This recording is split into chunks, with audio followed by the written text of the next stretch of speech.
I got myself a little drill and tap operation to do tonight, and we're going to take this small block Chevy. We're going to drill and tap a hole right here on this boss for a clutch linkage pivot ball. And in typical fashion, I'm going to do that over here on my Giddings & Lewis horizontal boring machine, model 25 RT.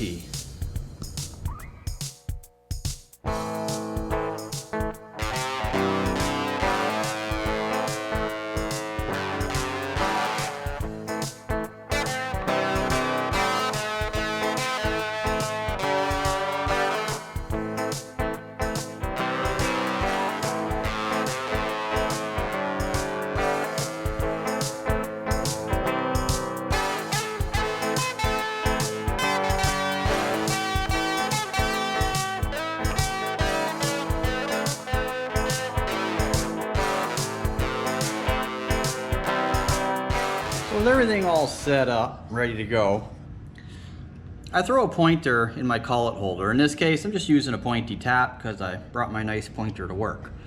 And basically, I work off the bell housing up and this oil pan rail in.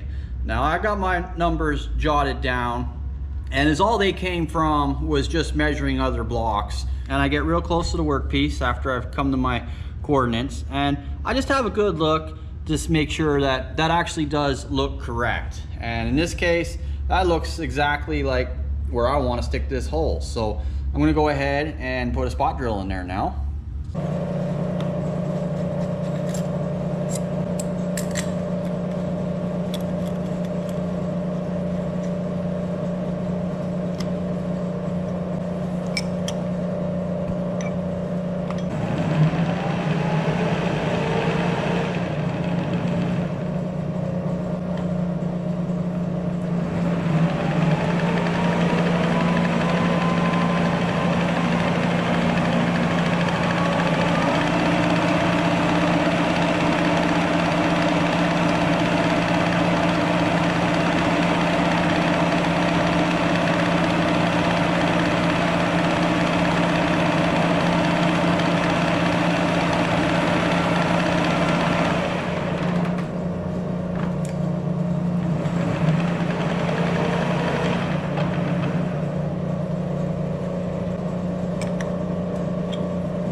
All right, well that came out just splendid.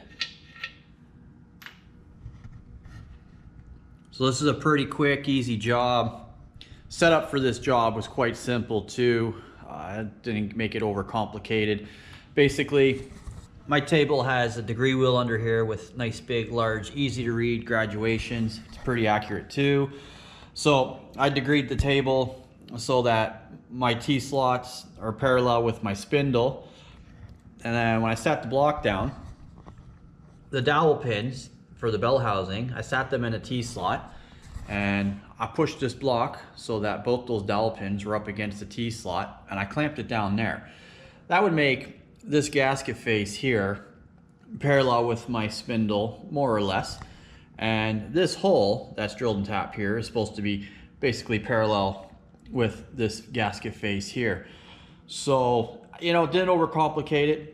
My measurements are from the bell housing up and from the pan rail over.